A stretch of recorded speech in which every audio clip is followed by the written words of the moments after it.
푸른 봄을 기록하고 있는 우리는 청춘 예찬입니다.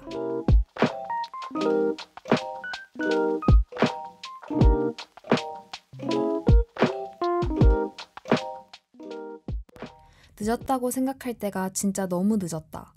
예능 무한도전의 박명수님께서 남기신 명언이죠. 딱 올해의 반을 지내고 보니 나머지 반이 남은 지금 우리는 올해로 들어서며 다짐했던 것들의 목록을 떠올려보게 됩니다. 토익 시험 보기, 자격증 따기, 운동하기, 물 많이 마시기. 여러분들은 다짐했던 것들 중 몇 가지를 해내고 계신가요? 꽤 많은 것들을 이뤄내고 있는 분들도 계실 거고 제대로 한 게 아무것도 없다는 생각이 드시는 분들도 계실 텐데요. 다시 한번 말씀드리지만 늦었다고 생각할 때 진짜 너무 늦은 게 맞습니다. 그러니 여기서 더 늦기 전에 다시 시작하는 마음으로 앞으로 나아가 보는 것은 어떨까요? 이미 너무 늦었다는 생각이 들 수도 있겠지만 앞으로도 더 늦어질 일밖에 남지 않았으니까요. 진짜 너무 엄청 되게 완전 많이 늦어지기 전에 진짜 너무 정도로만 늦은 지금 우리에게 남은 날들 중 지금이 가장 빠른 날이라는 걸 꼭 잊지 않으셨으면 좋겠어요. 6월 마지막 주에 인사드립니다. 저는 오늘 MC를 맡은 담비고요. 저와 함께 해주실 패널분들 소개하겠습니다. 안녕하십니까. 저는 칼국수를 먹고 온 열매입니다. 반갑습니다. 네, 안녕하세요. 저는 연어초밥을 먹고 온 문희입니다. 맛있다. 안녕하세요. 조금 전에 명동교자에서 콩국수 먹고 온 루피입니다. 와. 아니 다들 맛있는 거 들고 오셨네요. 배가 너무 고파가지고. 좋겠다. 저는 수업 끝나고 오느라고 맛있는 거 못 먹었는데 어떡해. 죄인이 된 것만 같은. 어쩔 수 없어요. 슬프네요. 다들 반갑습니다. 한 살 한 살 나이를 먹을수록 시간이 더 빨리 간다는 말. 요즘 정말 체감이 되고 있는데요. 벌써 올해가 반이나 지났어요. 올해 나는 어땠는지 한 번쯤 돌아보는 것도 좋을 것 같은데 다들 6월이 될 때까지 올해를 어떻게 보내셨나요? 우선 저는 원래 드럼을 쳤었는데 새로 베이스를 배우기 시작해가지고 열심히 또 다시 초기의 마음으로 임하고 있습니다. 열매님, 네. 제가 베이스 하고 있는데 알고 계셨나요? 네, 알죠, 당연히. 대박. 자리를 이제 꿰차려고 제가. 무섭다. 다른 분들은 어떠신? 네, 저는 휴학을 했잖아요. 네. 그래서 인생에서 가장 행복한 시기가 아닐까 그렇죠. 싶습니다. 너무 부럽네요. 저는 사실 오늘 시험을 보고 왔거든요. 아니 오늘 시험을 보고 오늘 녹음을 하러 오기 전에 잠깐 기다리고 있었는데 네. 앞에 앉아 계신 분이 아니 아직 시험 기간도 아닌데 왜 이렇게 피곤하지? 라고 말씀을 하시는 거예요. 지금 당일에 시험 본 사람이 바로 눈앞에 있는데 그니까. 이런. 휴학생 너무 부럽네요. 네, 저도 휴학생이어가지고 그냥 노는 것만으로도 저는 할 일을 다 했다고 생각을 해서 인정합니다. 잘 보낸 것 맞죠, 같습니다. 맞죠. 얘기를 나누다 보니까 시간이 더 이상은 흐르지 않았으면 좋겠다는 생각도 드네요.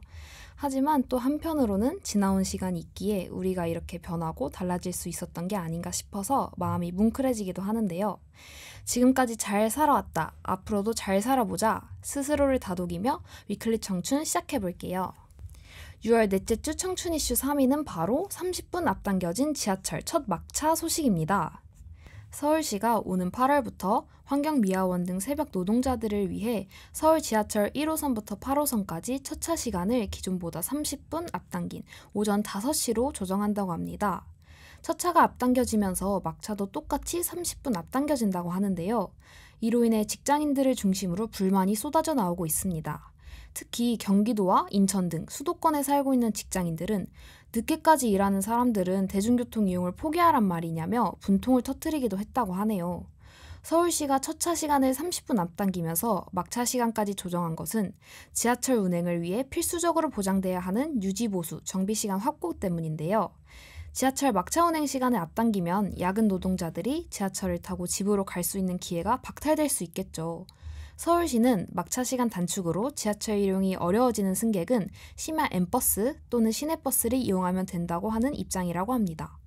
더불어 일반 시내버스는 오전 1시까지 운행하고 심야 N버스도 전체 지하철역의 76%를 커버하기 때문에 막차 승객의 88%까지 대체 가능하다고 설명했습니다. 직장인들에게도 중요한 소식이지만 저희 같은 학생들에게도 중요하지 않을 수 없는 소식인데요. 다들 지하철 첫차나 막차 이용해보신 적 있으실까요? 당연히 있죠. 네, 저는 학교에서 근로를 했었는데 그게 이제 학생들끼리 하는 자치위원회였어가지고 서로 굉장히 볼 일도 많고 같이 막 MT도 가고 뭐 술도 자주 마시고 되게 친하게 지냈었는데 한 번은 이제 술을 마시고 애매하게 12시가 됐을 때 주변에서 이제 하나둘씩 그냥 첫차 타고 가자 이래가지고 저도 좀 집에 택시 타고 가려면 또 택시비가 나오니까 그래가지고 또 그냥 갈까 했는데 있다 보니까 또 시간이 금방 지나가더라고요. 그래서 그때 동방에서 뭐 보드게임 하면서 사람들이랑 시간을 보냈는데 웃긴 게 점점 근처에 사는 사람들이 하나둘씩 없어지더라고요. 같이, 네, 같이 있자고 해놓고선. 그래서 다 그렇게 가다가 결국에 끝까지 남은 사람이 딱 5명이었는데 그 안에 제가 들어가지고 이제 아침에 귀가를 하게 됐는데 다들 배가 너무 고프다 이래가지고 뭘 먹자 해서 그 근처에 있는 뼈해장국 맛있겠다. 24시가 있어가지고 거기에 갔거든요. 근데 다들 이제 밤을 샜잖아요. 그리고 술도 마셨다 보니까 너무 힘들어가지고 네. 고기를 이거 발라 먹어야 되잖아, 뼈해장국은. 근데 그 고기를 바를 힘이 없는 거예요, 다들. 그래가지고 막 진짜 그때 처음으로 뼈해장국이 그렇게 먹기 어려운 음식이라는 생각이 들었고 그때 다들 거의 눈을 감은 채로 먹는 둥 마는 둥 대충 배를 채우고 나서 진짜 그날 쿨쿨 자면서 첫 차를 탔던 기억이 있습니다. 이제 저는 집이 좀 멀다 보니까 막차가 좀 이른 편이에요. 그래가지고 보통 1차까지는 진짜 신나게 놀다가 2차 갈 때는 좀 자연스럽게 빠져서 집 가는 팟에 이제 합류를 하는 편인데 한 번은 술자리가 진짜 너무너무 재밌는 거예요. 그럴 때가 있잖아요. 약간 잼예가 한 번 터지면 맞아. 그래가지고 진짜 나 없이 재밌으면 절대 안 돼. 약간 이렇게 해가지고 좀 아슬아슬할 때까지 버티다가 진짜 미친 듯이 뛰어가지고 지하철역에 도착을 했거든요. 근데 원래 한 10분 정도는 걸리는 거리인데 거의 3분 만에 이제 와. 도착을 한 거죠. 선수 아니에요, 선수? 그러니까요. 그래가지고 어떻게 했는지 모르겠어요, 아직도. 근데 거기서 집까지 가려면 이제 환승을 한번 했어야 하는데 아무리 생각해도 환승역 막차는 못 탈 것 같은 거예요. 그리고 실제로 못 타가지고 이런. 거기서부터 이제 택시 타고 집에 갔는데 그래서 처음부터 생으로 탄 거보단 낫다 이렇게 정신 승리를 했지만 택시비가 너무 많이 나와가지고 너무 슬펐던 기억이 있습니다. 택시비. 그놈의 택시비. 택시비. 저는 약간 밖에 너무 오래 있으면은 기가 빨리는 타입이어가지고 여러분들처럼 밤을 새고 첫 차를 타기보다는 막차를 탄 적이 많아요. 꼭 이제 집에는 가야 된다라는 마인드로 막차를 탔는데 막차에는 약간 제정신 아닌 분들이 좀 계세요. 약간 좀 해롱해롱 되는 분들이 계시기도 하고 어떨 때는 이제 막차에는 사람이 엄청 많진 않거든요. 그래서 사람들이 다 띄엄띄엄 끝에 붙어서 앉아 있는데 어떤 분은 이제 가로로 누워서 주무시고 계시는 분도 봤고 뭐 그냥 앉아가지고 혼잣말 하시는 분, 노래 부르시는 분들도 봤습니다. 그리고 이제 지하철에서 내렸는데 역사에서 아무데나 누워 계신 분도 뵌 적이 있습니다. 되게 잼컨이 많네요. 막차를 타면. 저는 한 번도 안 타봤거든요. 전 지금까지 뭘 하고 산 거예요. 한 번도 첫차나 막차를 타본 경험이 없는데 다른 친구들을 보면 이렇게 막차와 관련된 에피소드가 굉장히 많은 것 같은데요. 저희 집이 되게 은은한 선비 집안이라고 할까요? 이 정해진 규칙은 없는데 이 막차를 놓치고 말도 안 하고 외박하고 이런 일이 한 번도 없었던 것 같아요. 큰언니 때부터. 그래서 이런 집안 분위기 때문인지 저는 막 술을 마시다가도 이 무의식적으로 집에 들어가지 못하면 난 큰일 난다라는 생각이 들어서 딱히 첫차나 막차를 타야 할 상황이 없었던 것 같습니다. 원래 그런 경우에 약간 첫째분들이 좀 그 규칙을 그쵸. 깨주시고 맞아요. 근데 딱히 그런 게 없나요? 그냥 그런 사람들이 아니에요. 굳이? 항상 이거. 다들 순응하면서 사셨구나. 진짜. 초차나 막차를 타본 적이 없는 게 진짜 너무 신기하네요. 그러니까요. 굉장히 바른 생활을 하고 계신 것 같습니다. 진짜로요. 첫차와 막차를 이용할 일이 없는 루피님에게는 큰 영향이 없겠지만 다른 분들은 비교적 일상 속에서 체감이 많이 되실 것 같아요. 다들 이 결정에 대해서 어떻게 생각하시나요? 비교적 이 일에서 자유로운 루피님 먼저 답변 부탁드립니다. 네, 저는 제가 경험이 없다 보니까 이 첫차와 막차를 이용하는 주변 친구들의 의견을 좀 들어보았는데요. 이 대부분의 친구들이 지금도 막차 시간이 너무 일러서 아쉽다는 이야기가 많았고 또 그만큼 심야버스의 수요가 높아지니까 분산 효과도 있으니 어느 부분에서는 이득이 아니냐라는 의견도 있었고 또 굳이 시행하는 이유를 모르겠다라는 의견도 있었습니다. 제가 궁금해서 찾아보니까 사실상 근로시간 변경에 대해서 노조가 동의를 하지 않으면 이게 결국 시행이 어렵다는 관측이 나오더라고요.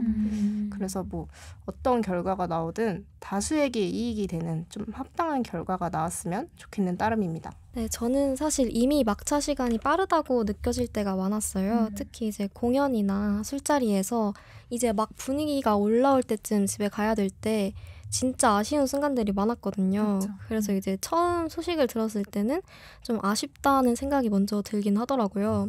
근데 한편으로는 이제 이 변화가 새벽에 출근하시는 분들을 위해 검토되고 있다는 얘기를 들으니까 좀 이해가 되긴 하더라고요. 예전에 저도 학회 워크숍을 온라인으로 하고 첫 차를 타고 이제 집에 가는데 새벽 5시 반인데도 생각보다 진짜 많은 사람들이 하루를 시작하고 계시더라고요. 그래서 결국 이 문제는 누구의 시간에 사회가 맞춰야 하냐에 대한 문제 같아요. 그래서 저 같은 사람들의 아쉬움도 분명 있겠지만 아주 이른 아침에 출근하는 사람들은 이러한 변화가 필요하다고 느낄 것 같아요. 저도 아까 말했듯이 그 첫차보다는 막차를 타는 저녁형 인간이어가지고 저에게는 좀 슬픈 소식이긴 해요. 저는 서울이긴 한데 약간 경기도에 인접해 있는 부분에 살고 있어가지고 거의 준 경기도민이라고 보면 되는데 다들 경기도인의 비애라고 경기도민이 모임에서 항상 먼저 떠나는 릴스 같은 거 보신 적 있으세요? 맞아요. 제가 그 경기도인. 저는 약간 준 경기도민으로서 약간 공감이 되거든요. 근데 여기서 더 땡겨진다고 하니까 약간 막막하긴 한데 문희님께서 말씀하신 것처럼 가끔 아침에 지하철을 탈 때 보면 저 생각보다 사람들이 많더라고요. 다들 나 빼고 부지런하게 살고 있구나라는 생각을 했었는데 그래도 그분들에게는 조금 더 좋은 소식이 될 것 같습니다. 저도 평상시에도 막차 시간이 너무 빠르다고 생각을 하는 편이었는데 여기서 30분 더 당겨지면 진짜 정말 그 문희님이 하셨던 것처럼 막 달려서 이제 맞아요. 열차를 타야 될 것 같은데 확실히 그 부분에 있어서는 좀 불편하고 아쉬운 게 사실이지만 또 생계를 위해 아침 일찍 출근하시는 분들이 있고 첫 차 시간이 늦어서 그분들이 불편하신 것보다는 그냥 노느라 집에 늦게 가는 제가 막차 시간이 앞당겨져서 불편한 게 낫지 않을까라는 그런 생각입니다. 또 어떻게 생각해보면은 첫 차 시간이 당겨지면 앞에서 제가 말했던 것처럼 술 마시고 첫 차 타고 가자라고 했을 때 30분 더 일찍 갈 수 있게 된 거니까 오히려 좋아. 네, 좋게 생각하면 또 좋은 건 아니겠습니까? 그렇죠. 네. 그렇죠. 그래서 약간 럭키비키 마인드로 그리고 저는 또 그렇게 생각하는 게 내가 편할 수 있는 건 또 다른 누군가가 불편을 감수하고 있기 때문인 것 같아요. 그래서 물론 항상 그런 건 아니지만 지하철이나 버스 같은 경우에도 이제 우리 입장에서는 그냥 원할 때 필요할 때 타면 되는 건데 또 그렇게 되기 위해서는 어떤 사람들이 반드시 노동을 해야만 되는 거니까 우리가 항상 경계해야 될 것이 그 노동력이라는 게 나와 똑같은 사람한테서 나온다는 거라고 생각을 합니다. 그래서 배달이나 뭐 교통수단도 그렇고 우리가 생활 속에서 너무 익숙하게 자주 이용하다 보니까 망각하게 될 때가 조금 있는 것 같아요. 그분들은 절대 NPC가 아니고 로봇도 아니고 네, 사람이라는 걸 항상 생각하면서 첫 차나 막차가 30분 더 앞당겨지는 것과 같은 그런 비슷한 일들에 대해서도 무조건적으로 막 불편해, 너무 별로야 이렇게 하기보다는 좀 왜 그렇게 될 수밖에 없었는지도 조금 더 생각해 보면 좋을 것 같다. 그런 의견입니다. 네. 열매님 의견 또 들으니까 다시 생각을 해보게 되네요. 명언을 많이 뱉어주셨어요. 저희끼리는 그래도 의견이 좀 비슷한 편인 것 같습니다. 아쉬운 부분이 없잖아 있지만 모쪼록 사회가 더 이로운 방향으로 나아가길 바라며 다음 소식으로 넘어가 볼게요. 6월 넷째 주 청춘 이슈 2위는 바로 프랑스 문화예술 공로 훈장 받은 조수미 소식입니다. 세계적 소프라노 조수미가 5월 26일 오전 파리 오페라 코미크에서 프랑스 문화예술 공로 훈장을 받았습니다. 그 중에서도 최고 등급인 코망데르를 받았는데요. 1957년 제정된 이 훈장은 문화예술 분야의 탁월한 업적을 이룬 인사에게 프랑스 정부가 수여합니다. 기사라는 뜻의 슈발리에, 장교라는 뜻의 오피시에, 마지막으로 사령관이라는 뜻의 코망데르까지 3단계가 있다고 하네요. 지금까지 한국인 수훈자가 10여 명 정도 있지만 이 중 최고 등급을 받은 이는 2002년에 당시 한국문화예술진흥원장이었던 김정욱, 2011년에 지휘자 정명훈에 이어 올해 조수미가 세 번째입니다. 한국계 프랑스인으로 프랑스와 올랑드 정부에서 문화부 장관을 지낸 플레르 펠르랭이 직접 훈장을 수여했다고 하는데요. 펠르랭 전 장관은 이번 서훈의 제안부터 성사까지 전 과정에서 핵심 역할을 한 것으로 알려졌습니다. 그는 조수미는 명실상부한 세계 최고의 성악가 중 한 사람이라며 뛰어난 재능과 예술성으로 지난 40여 년간 프랑스는 물론 전 세계인을 매혹시켜왔다고 전했습니다. 또 프랑스 음악의 폭과 깊이를 더하고 프랑스와 한국 간 문화 교류에도 큰 공헌을 했다며 오늘 이 훈장은 이에 대한 감사의 표현이라고도 했어요. 정말 올림픽에서 우리나라가 금메달을 딸 때만큼 가슴이 벅차는 소식인데요. 같은 한국인이라는 이유 하나만으로도 너무 자랑스럽고 기쁩니다. 이런 자랑스러운 업적을 이뤄내신 조수미님의 무대에 대해 이야기 나눠보지 않을 수가 없을 것 같습니다. 다들 가장 인상 깊었던 무대가 무엇이었는지 궁금해요. 네, 저는 녹음을 위해서 미리 조수미님의 공연을 찾아보고 왔는데요. 조수미님의 수많은 무대 중에서도 저는 2006년 파리 리사이틀에서 선보인 아베 마리아 무대가 인상 깊었어요. 네, 성악에 대해서 진짜 정말 아는 게 하나도 없는데도 무대를 볼 때 느껴지는 감정의 깊이가 정말 대단하다는 생각이 들더라고요. 무대의 비하인드를 들으면 더 대단하게 느껴지는데 조수미 선생님이 이 무대를 준비하던 시기에 아버지를 떠나보내셨다고 해요. 그 슬픔을 꾹 눌러 담은 채 노래를 부르셨는데 무대 위에서는 정말 담담하게 노래하셨지만 오히려 듣는 사람이 더 울컥하게 되는 것 같았어요. 그래서 저처럼 성악을 잘 모르는 사람도 그냥 가만히 듣고 있으면 그 감정이 전해오는 그런 무대였다고 생각을 합니다. 저도 무대를 직접 본 적은 없지만 영상으로는 본 적이 있어요. 워낙 유명한 분이시니까 학교 음악 시간에 봤었었고요. 오페라는 그 산업을 꽉 잡고 있는 유명한 나라가 있는데 그곳에서 아주 멀고 작은 우리나라에서 이런 거장이 나왔다는 게 진짜 너무 놀라운 것 같아요. 맞아요. 그리고 말하다가 생각이 났는데 아주 어릴 때 조수미님의 영상을 보고 밤의 여왕 아리아를 제가 혼자 따라 불렀던 기억이 나네요. 저 한 번쯤 해봤을 것 그쵸? 같아요. 다들 해보셨나요? 안 해보셨어요? 저는 잘 안 해본 것 같은데. 진짜요? 아, 이럴 수가. 점잖으셨다 되게. 저도 조수미님 하면 그 가장 유명한 밤의 여왕 아리아의 무대를 말씀드리고 싶은데요. 네. 저도 담비님처럼 듣다 보니까 제가 초등학교 때 지겹게 불렀던 그 노래더라고요. 그래서 초등학생이 이토록 고품격 모창을 했다니 제 자신이 좀 기특했습니다. 예, 농담이고요. 그리고 무대는 아니지만 그 드라마 명성황후의 OST 나가거든도 좋아합니다. 좋죠. 이게 조수미님이 정통 클래식 창법이 아니라 대중가요 창법으로 부르셔서 큰 화제가 됐다고 하더라고요. 이게 오랜만에 듣다 보니까 그 유명한 거 있잖아요. 내가 조선의 국모다. 소리가 되게 진짜 저절로 나오더라고요. 와, 저 지금 잠깐 그때로 돌아간 줄 알았어요. 제 옆에 명성황후가 계신 줄 알았습니다. 다들 그 노래를 불러보셨다니 다들 나만 안 불러본 건지 모르겠는데 불러보세요. 집 가서. 제가 그럼 되겠다. 한번, 오늘 네. 집에 가서. 한번 거울을 보면서 제가 한번 네. 조수미님 빙의해봐서 한번 좋습니다. 해보겠습니다.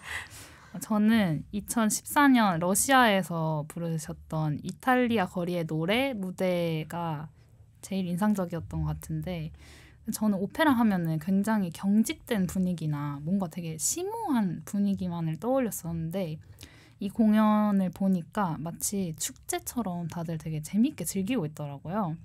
조수미님을 포함해서 그 오케스트라 분들, 뭐 지휘자분 그리고 관객분들까지 다들 하나가 돼가지고 그 순간을 막 즐기는 모습이 너무 아름다워 보이는 거예요. 그래서 그런 분위기가 또 나올 수 있었던 거는 조수미님께서 가장 즐기고 계시기 때문에 또 그런 분위기가 이렇게 전파가 될 수 있었던 것 같습니다. 또 흘러나오는 목소리나 표정을 보면은 나 음악이 너무 좋아. 나 지금 노래하고 있어서 너무 행복해. 약간 그런 느낌이 들더라고요. 그래서 마치 영화 속 주인공처럼 너무 사랑스럽다는 생각이 들었습니다. 그래서 다른 분들도 이 영상도 꼭 보셨으면 좋겠습니다. 녹음 끝나고 꼭 조수미님의 무대 영상을 더 찾아봐야겠다는 생각이 드네요. 이 방송을 조수미님께서 꼭 들으셨으면 좋겠지만 들으실 일 거의 없을 확률이 있기 때문에 공로훈장 받으신 거 너무너무 축하드립니다. 축하드립니다. 아무래도 얘기 나누다 보니 다들 오페라와는 거리가 조금 먼 것 같은데 혹시 다들 평소에 어떤 문화예술을 즐기고 계신가요? 이번엔 열매님부터요. 일단 저는 영화 중에서도 독립영화 보는 거 좋아하고요. 뭐 영화를 제일 많이 보는 것 같고 그 다음으로는 콘서트 많이 가는 것 같아요. 저는 막 좋아하는 아티스트를 막 팔로우하면서 막 다 다닌다 이런 느낌까지는 아니지만 또 기회가 되고 시간이 맞고 재정적 여유가 제일 중요한 것 같은데 맞아. 재정적 여유가 될 때 최대한 여기저기 다양하게 좀 다니려고 노력을 하는 편인 것 같아요. 그리고 연극도 종종 보는데 연극하면 대체로 제일 먼저 떠올리시는 뭐 로맨스나 호러 쪽으로는 잘 안 보러 다니고 왜요? 거의 봐본 적이 없어요. 네. 되게 심오한 것만 봐요? 좀 주로 네. 그래서 그런 것들은 언제 봤냐면 뭐 중학교 때 뭐 다 같이 가서 보거나 뭐 그런 그때 봤었고 그래가지고 그런 쪽은 잘 안 보고 뭔가 좀 철학적이고 깊은 메시지를 전달하는 그런 연극을 좀 좋아해요. 그래서 혼자 주로 보러 다니고 그리고 뭔가 이것저것 좀 많이 보러 다니면 확실히 통장이 되다 보니까 아무래도 조금 살아가는 데 있어서 조금 쪼들리게 되는 것도 맞지만 그래도 이런 것들 즐기는 데 쓰는 돈은 아깝지가 않더라고요. 네. 제가 너무 좋은 것들만 잘 선택해서 본 건지 모르겠는데 그래서 앞으로도 열심히 보러 다닐 계획입니다. 네. 저는 콘서트 가는 걸 되게 좋아해요. 이제 콘서트 갈 때는 그날이 일상과 다른 특별한 날을 만들어주는 것 같아서 그 공연을 보기 전에 이제 꾸미는 것부터 시작해서 짐 싸고 출발해서 공연을 직접 보고 그 뒤에 이 벅차오르는 감정을 다른 사람과 나누는 것까지 그냥 전 과정을 너무 좋아하거든요. 거의 여행이네요. 그쵸. 그래서 저는 그 날의 기억으로 그 후에 몇 달을 살아가요. 그때 진짜 좋았는데. 약간 이런. 저는 약간 한 명에 꽂혀서 가기보다는 제가 좋아하는 가수들의 콘서트를 다 가고 싶어하는 편이에요. 그냥 집에서 에어팟 꽂고 듣는 거와 현장에 가서 듣는 사운드의 감동은 진짜 다르기 때문에 꼭 현장에서 봐야 된다에 판데 최근에는 2NE1 콘서트를 갔다 왔어요. 진짜 사실 그날이 중간고사 전날이었거든요. 진짜 무리를 해서 갔는데 진짜 후회 없을 만큼 너무너무 좋았다. 이게 또 월드 투어를 갔다 온 앙콘의 막콘을 갔다 왔어서 진짜 찐막이었던 공연이었는데 되게 사실 이 공연이 기적적으로 일어난 거잖아요. 굉장히 오랜만에 2NE1이 복귀를 하면서 근데 그 투어의 끝을 함께 할 수 있다는 것이 너무 감동적이었고 진짜 다들 가시면 아는 노래밖에 안 나옵니다. 아는 노래 다음에 아는 노래 다음에 명곡이니까. 그쵸. 그래서 진짜 너무 신났던 기억이 있습니다. 사실 아직도 그 기억으로 살아가요. 지금 제가 본 담비님의 모습 중에 가장 진지하고 논리 있어 보이는. 와, 저도 영화, 콘서트 다 두루두루 좋아하는데요. 연극도 참 좋아합니다. 이게 사실 보는 것보다 연극에 직접 참여하는 걸 되게 좋아하는데요. 혹시 다들 연극부 활동을 해보시거나 이 공연 제작에 좀 참여를 해본 경험 있으신가요? 전 중학교 때 오. 일본어 연극부 동아리를 했었어요. 우와, 되게 특이하다. 항상 특이한 걸 많이 하시네요. 그런가요? 저번에 뭐 밀크티 만들기 맞아요. 또 제가 밀크티를 좋아해서 밀크티 동아리도 해보고 웃겨. 네, 일본어 해보고 싶어서 일본어 연극부도 우와. 해보고 이것저것 많이 하셨네. 와, 그래서 저는 초등학교 때 대학로에서 작은 우와. 공연도 해보고 네. 고등학교 때, 뭐 대학교 때도 계속 연극부 활동을 해봤는데요. 네. 보는 것보다 참여하는 게 훨씬 재미가 있어요. 이게 연극 공연장은 대부분 소극장이기 때문에 관객들 표정 하나하나가 일단 다 보이고요. 네. 이 배우의 대사 하나, 되게 관객의 웃음소리 하나가 그게 흐름을 바꿀 수가 있어요. 그래서 그만큼 즉흥적이고 되게 유연한 예술이어서 한번 매력을 느끼시면 이게 지루할 수가 없는 그런 공연 예술이랍니다. 연극부 활동 추천합니다. 지금이라도 약간 찾아서 들어가 봐야 되나? 진짜 나쁘지 않아요. 진짜요? 진짜 와 이게 청춘이다 이런 느낌 아, 그렇습니다. 네, 저는 연극부 활동은 안 해봤지만 연극을 좋아합니다. 음. 네, 예전에는 대학로에서 하는 오픈런 연극만 봤었거든요. 네. 뭐 옥탑방 고양이나 뭐 그런 것들 그런 가볍게 볼 수 있는 대중적이고 직관적인 연극들을 많이 봤었는데 이제 한번 국립극장에서 하는 연극을 보러 간 적이 있거든요. 근데 거기서 하는 연극들은 대부분 약간 전하는 메시지나 표현 방식이 되게 심오해요. 그래서 처음에는 좀 당황스럽기도 했지만 너무 신선하고 새롭더라고요. 작은 무대에서 진짜 적은 소품으로 조명과 배우의 연기만으로 많은 걸 표현할 수 있다는 게 너무 신기하더라고요. 그래서 배우가 몰입해서 극을 이끌어 나가는데 그 에너지가 느껴지는 게 너무 좋았어요. 맞아. 연극이 그 현장성이 진짜 좋은 맞아 것 맞아 같아요. 맞아. 콘서트도 그렇지만 다들 말씀하신 것처럼 연극도 그 현장에서의 에너지를 느끼기에 너무 좋은 것 같아요. 영화도 연극도 콘서트도 다 너무 좋지만 우리나라에 위대한 성악가가 있는 만큼 앞으로 오페라에도 많은 관심을 가져야겠다는 생각이 드네요. 그럼 2위 소식은 여기서 마무리하고 다음 1위 소식으로 넘어가 볼게요. 6월 넷째 주 청춘 이슈 1위는 바로 재외국민 투표율 역대 최고치 소식입니다. 중앙선거관리위원회가 지난 20일부터 25일까지 전 세계 118개국 223개 재외투표소에서 실시된 제21대 대통령 선거 재외투표 마감 결과를 잠정 직계에 발표했습니다. 그 결과 제외 선거권자 197만 4,375명 가운데 25만 8,254명이 명부에 등재되었고 총 20만 5,268명이 투표에 참여했다고 하네요. 이 같은 수치는 추정 제외 선거권자 수 대비 10.4%, 명부 등재 선거인 수 대비 79.5%에 해당하는데요.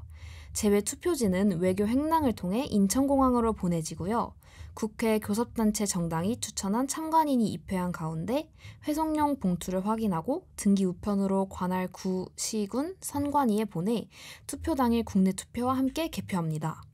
이렇게 높은 수치가 나온 만큼 여러분 주변에도 재외국민 투표를 한 사람들이 많을 것 같은데요. 다들 어떠신가요?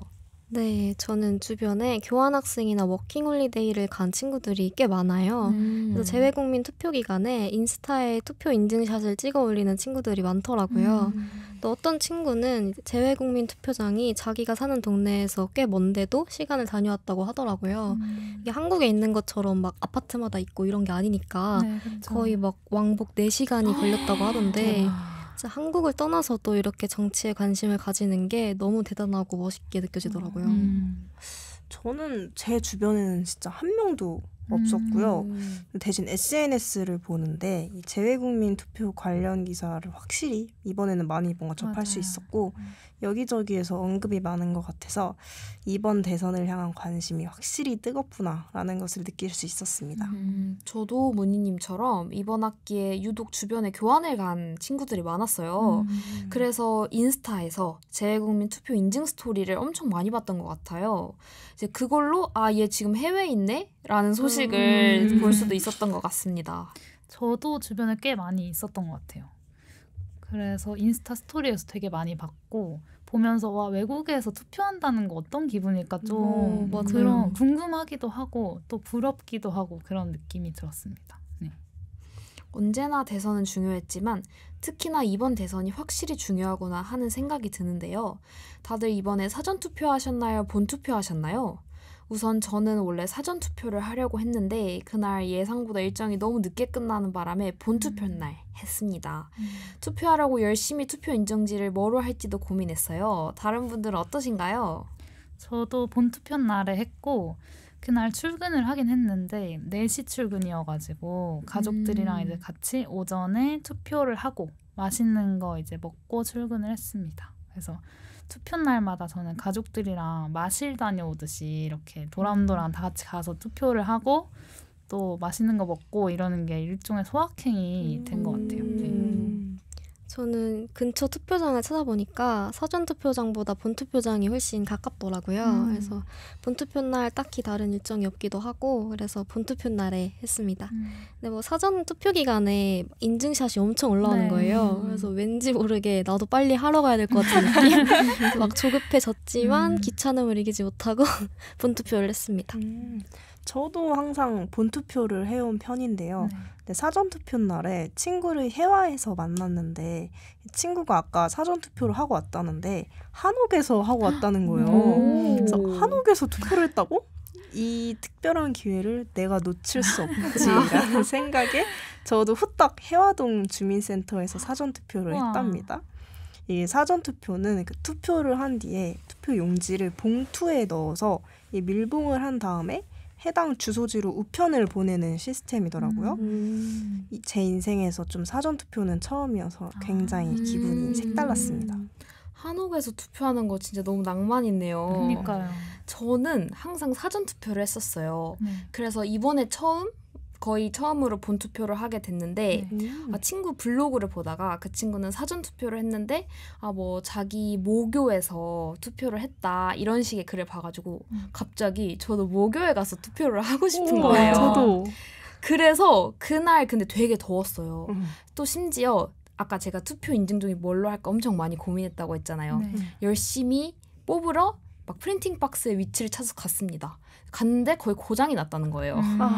그래서 또 다른 데로 가서 뽑았어요, 결국. 그다음에 이제 모교에 가서 투표를 해야겠다 하고 모교에 들어갔어요. 근데 막 너무 많이 바뀐 거예요. 그래서 거기 와 진짜 학교가 나 때랑 다르다. 너무 좋아졌다 하면서 들어갔고 이제 신분증까지 냈는데 여기에서 투표를 하시는 게 아닌 것 같대요. 그래가지고 네? 이러고 자기가 찾아봐 주시겠다는 거예요. 그래서 막 찾아봐 주셨는데 여기 말고 다른 집 앞 바로 있는 초등학교에 가서 하셔야 된다라고 말을 하는 거예요. 이게 사전투표는 그냥 아무 데서나 가서 루피님이 하신 것처럼 그냥 한옥에서 투표할 수 있는데 본투표는 사전에 정해진 곳에서만 할 수 있다는 걸 제가 처음 알았어요. 사전투표만 했었어가지고 그럴 수 있겠다. 그래가지고 제가 진짜 거기 갔다가 다시 집 앞으로 가느라고 땀을 뻘뻘 흘리면서 갔는데 근데 또 이번 투표 안 하면 안 되잖아요. 그쵸. 무조건 해야겠다는 생각에 땀을 뻘뻘 흘리면서 결국 가서 투표를 했습니다. 이거 끝나고 친구랑 카공을 하러 가기로 했어. 제가 친구한테 이 얘기를 했더니 자기가 투표를 하러 갔는데 줄이 너무 서 있어서 깜짝 놀랐대요. 근데 갑자기 막 5명씩 훅훅 빠지더라는 거예요. 그 사람들이 저와 같은 사람들이었다는 거. 그럴 수 있죠. 그런 사람이 왜 있지 했는데 바로 옆에 있었다는 거. 그럴 수 있습니다. 정말 힘들었던 하루였습니다. 고생하셨네. 그럼 다시 본론으로 돌아와서 올해 재외국민 투표율이 역대 최고치를 찍은 이유가 뭐라고 생각하시는지도 함께 얘기 나눠보면 좋을 것 같아요. 네, 비상계엄, 탄핵, 조기 대선까지 진짜 하루가 멀다 하고 다양한 정치 뉴스가 쏟아졌잖아요. 그래서 그만큼 좀 우리 모두가 현실 정치에 대해 더 민감하게 반응하게 된 것 같아요.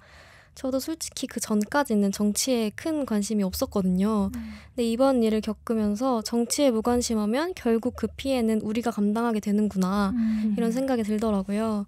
제 친구는 지금 프랑스에서 교환학생 하고 있는데 비상계엄 사태 이후에 이제 환율이 무섭게 올랐잖아요. 맞아요. 그걸 보고 너무 걱정됐다고 출국 이후에도 뉴스를 계속 찾아보면서 한국 상황을 걱정하더라고요. 이게 사실 진짜 실질적으로 삶에 영향을 끼치는 부분이니까 여러 부분에서 투표가 자기 삶과 연결된 중요한 선택이라고 느끼는 사람들이 많았던 것 같아요.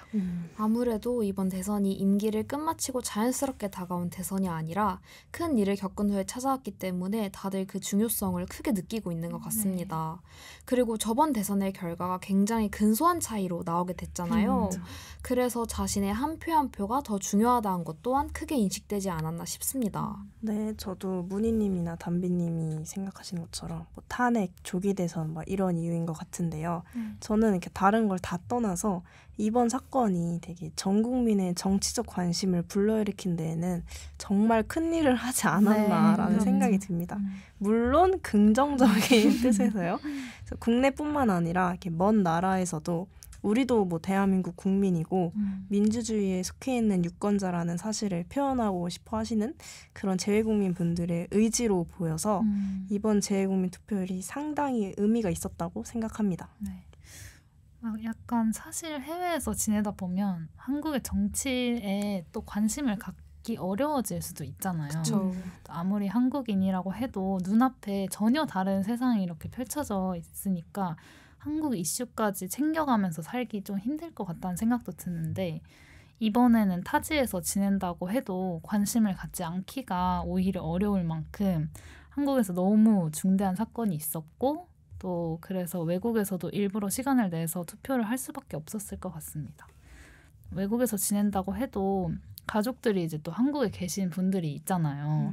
또 그런 분들 만약에 제가 그런 사람이라면 가족들을 위해서라도 투표를 하지 않았을까 싶습니다. 국민들의 권리나 생명을 담보로 한 사건이 있었기 때문에 타지에서 지내셨던 분들이 오히려 국내에 계신 분들보다 더 걱정되고 더 초조하고 그런 마음이 컸을지도 모르겠다는 생각도 들고 다들 이번 일을 계기로 사람들이 정치에 더 많은 관심을 갖게 되면 정말 좋을 것 같네요. 문희님께서 말씀하신 것처럼 우리가 모르면 모를수록 우리에게 피해가 고스란히 온다는 것을 늘 명심하며 살아가면 좋겠습니다. 그럼 재외국민 투표율 역대 최고치 소식을 마지막으로 6월 넷째 주 위클리 청춘 소식은 여기서 마치도록 할게요. 모든 게 다 끝났다는 생각이 들 때, 이미 너무 멀리 와버린 것 같을 때, 늦었으니까 아무것도 못하겠지라고 생각하는 것보단 늦었으니까 뭐라도 해야지 하고 움직여보는 건 어떨까요? 그런 마음을 우리는 희망이라고 부르죠. 늦었지만 어떻게든 해보겠다는 마음. 그렇게 하다 보면 다시 괜찮아질 것이라는 믿음. 끝날 때까지는 끝난 게 아니잖아요. 죽는 날까지 우리는 언제나 다시 시작할 수 있습니다. 그러니 너무 늦어버린 것 같다는 생각이 든다면 주저하지 마시고 지금 바로 시작해보세요. 어쩌면 미래의 내가 오늘의 나에게 이렇게 말하고 있을지도 모르니까요. 지금, 바로 지금이야. 주간의 톡톡 튀는 이슈 업데이트, 한층 더 라이트해진 청춘이들의 이슈 주간지. 위클리 청춘은 여기서 마쳐볼까 합니다. 지금까지 저는 MC 담비, 열매, 문희, 루피였습니다. 안녕.